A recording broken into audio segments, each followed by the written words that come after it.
নমস্কাৰ আপোনালোকে চাই আছে পিবি সংবাদ ষ্টুডিঅ'ত মই ঐশ্বৰ্য শইকীয়া ডাইনী আপুনি ডাইনী বিশ্বাস কৰেনে বৰ্তমান বিজ্ঞান প্ৰযুক্তিবিদ্যাৰ যুগত অন্ধবিশ্বাস কিন্তু এতিয়াও বিভিন্ন প্ৰান্তত আছে এতিয়াও বিভিন্ন প্ৰান্তত ডাইনী সন্দেহত ভয়ংকৰ ঘটনা সংঘটিত হৈ আহিছে বৰ্তমান সময়ছোৱাত আমি দেখিবলৈ পাইছো বিজ্ঞান প্ৰযুক্তিবিদ্যাই আকাশ চুইছে ভিন্ন ধৰণৰ সফল অভিযান ইতিমধ্যে সম্পন্ন হৈছে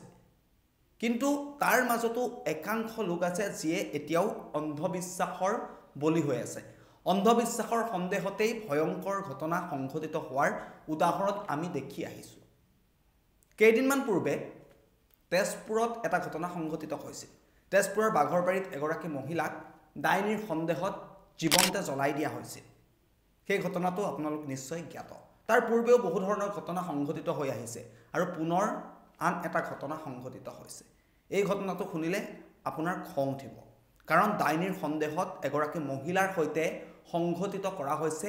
ভয়ংকৰ ঘটনা তান্ত্ৰিকৰ নিৰ্দেশত এজন তান্ত্ৰিক আৰু সেই তান্ত্ৰিকৰ নিৰ্দেশত অন্ধবিশ্বাসৰ বলি হৈ মনিকা সাংগা নামৰ এগৰাকী মহিলাক এখন নদীত পেলাই দিয়া হৈছে আৰু সেই মহিলাগৰাকীক ডাইনীৰ সন্দেহত সেই কাণ্ড কৰা হৈছে এগৰাকী মহিলাক বুঢ়ীদিহিং নৈত উটুৱাই দিয়া হৈছে তাৰ পাছতেই স্থানীয় লোকে যেতিয়া ককবকাই থকা অৱস্থাত মহিলাগৰাকীক দেখা পালে তেতিয়াই ততাতৈয়াকৈ আৰক্ষীক খবৰ দিলে আৰু তেওঁলোকে মহিলাগৰাকীক উদ্ধাৰ কৰিছে উদ্ধাৰ কৰাৰ পাছত বৰ্তমান সংকটজনক অৱস্থাত মহিলাগৰাকী চিকিৎসালয়ত চিকিৎসাধীন হৈ আছে আৰু এই ঘটনাটো সংঘটিত হৈছে ডিব্ৰুগড়ৰ লাহোৱালত এই ঘটনা সংঘটিত হৈছে লাহোৱালত সংঘটিত হোৱা এই নিশংস আৰু জঘন্য ঘটনা এতিয়া আসলতে যিসমূহ অন্ধবিশ্বাস সেই অন্ধবিশ্বাসৰ ফলত এনেকুৱা ধৰণৰ ঘটনা কেতিয়া বন্ধ হ'ব কেতিয়া মানুহে বুজি উঠিব যে এনেকুৱা ধৰণৰ কোনো কথা নাই বা এনেকুৱা ধৰণৰ অন্ধবিশ্বাসৰ আমি কেতিয়াও বলি হ'ব নালাগে বৰ্তমান বিজ্ঞান প্ৰযুক্তিবিদ্যাৰ যুগত ভিন্ন ধৰণৰ অভিযান সফল হৈছে আৰু তাৰ পাছতো একাংশ লোকে কিয় একাংশ ভণ্ড পুৰোহিত তান্ত্ৰিকৰ ছত্ৰছায়াত বা তেওঁলোকক বিশ্বাস কৰি এনেকুৱা ধৰণৰ জঘন্য ঘটনা সংঘটিত কৰিছে ইতিমধ্যে এই সমগ্ৰ ঘটনাটোত মুঠ 8 গৰাকী ব্যক্তি জড়িত হৈ আছে এই মহিলাগৰাকীক যি বুঢ়ীদিহিং নৈত উটুৱাই দিয়া হৈছে সেই ঘটনাটোত মুঠ 8 গৰাকী ব্যক্তি জড়িত হৈ আছে আৰু তাৰ মাজতে আছে 5 গৰাকী মহিলাও গতিকে ভাবক 5 গৰাকী মহিলাই কেনেকৈ এগৰাকী মহিলাৰ ওপৰত এনেকুৱা ধৰণৰ কুকাণ্ড কৰিব পাৰে সঁচাকৈ লাজ লগা নহয়নে তাৰ পাছতো আন বাকি 3 গৰাকী পুৰুষ আৰু সেই তান্ত্ৰিকজন যিজন তান্ত্ৰিক সেই তান্ত্ৰিকজনৰ শাস্তি কি হ'ব কাৰণ সেই তান্ত্ৰিকৰ নিৰ্দেশতে বাকি 5 গৰাকী মহিলা আৰু বাকি যিসকল পুৰুষ আছে তেওঁলোকে মিলি সেই মহিলাগৰাকী মনিকা সাংগা নামৰ মহিলাগৰাকীক অত্যাচাৰ চলাইছিল ডাইনী সন্দেহত মাৰপিট কৰিছিল আৰু তাৰ পাছত বুঢ়ীদিহিং নৈত উটুৱাই দিছিল আৰু এই ভয়ংকৰ ঘটনাটো ডিব্ৰুগড় লাহোৱালত সংঘটিত হৈছে ইতিমধ্যে মহিলাগৰাকী আসাম মেডিকেল কলেজ হাস্পতালত চিকিৎসাধীন হৈ আছে সংকটজনক অৱস্থাত আছে বুলি জানিব পৰা গৈছে আৰু সমগ্ৰ ঘটনা সন্দৰ্ভত ইতিমধ্যে লাহোৱাল আৰক্ষীয়ে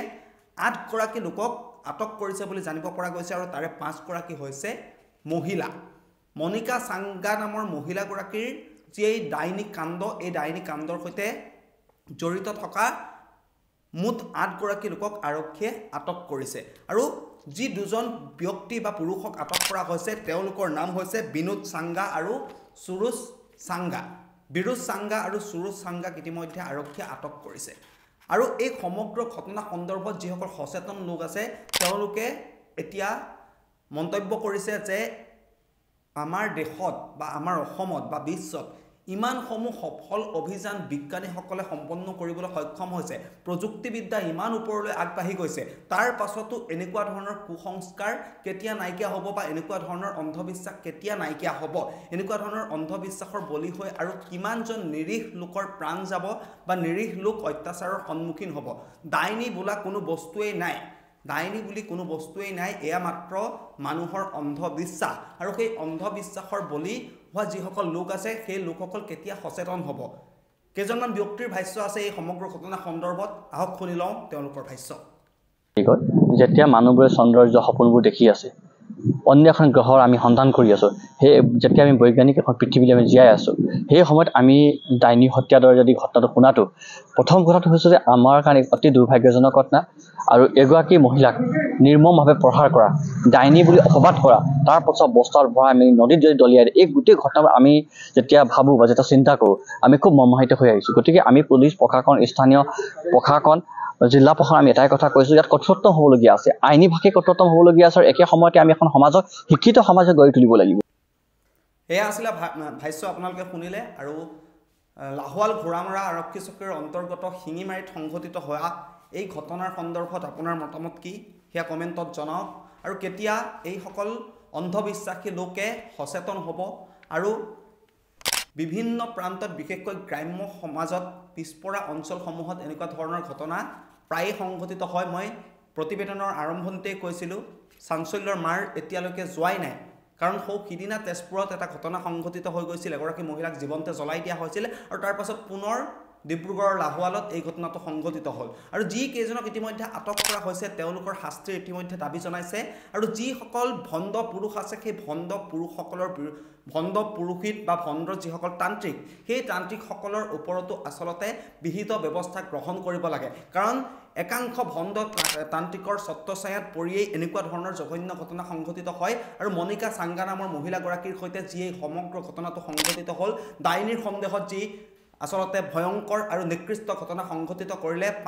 পাঁচজনকৈ ব্যক্তিয়ে গতিকে তেওঁলোকৰ শাস্তি কি হ'ব বিচাৰে কি হোৱাটো আপোনালোকে বিচাৰে সেয়া জনাওক কমেণ্ট বক্সত ৰাজ্যৰ সংবাদ জগতত নৱতম সংযোজন আমি খোজ দিম জনতাৰ পক্ষত প্ৰতিটো প্ৰান্তৰ প্ৰতিটো খবৰ পোনপ্ৰথমত আজি সংযুক্ত হওক পিবি সংবাদৰ সৈতে প্ৰতিটো সমষ্টিৰ পৰা বিচৰা হৈছে সংবাদ প্ৰতিনিধি আজি প্ৰেৰণ কৰক আপোনাৰ চিভি আমাৰ ইমেইল এড্ৰেছ pbsongbat277@gmail.com আমাৰ হোৱাটছএপ নম্বৰ 6001249592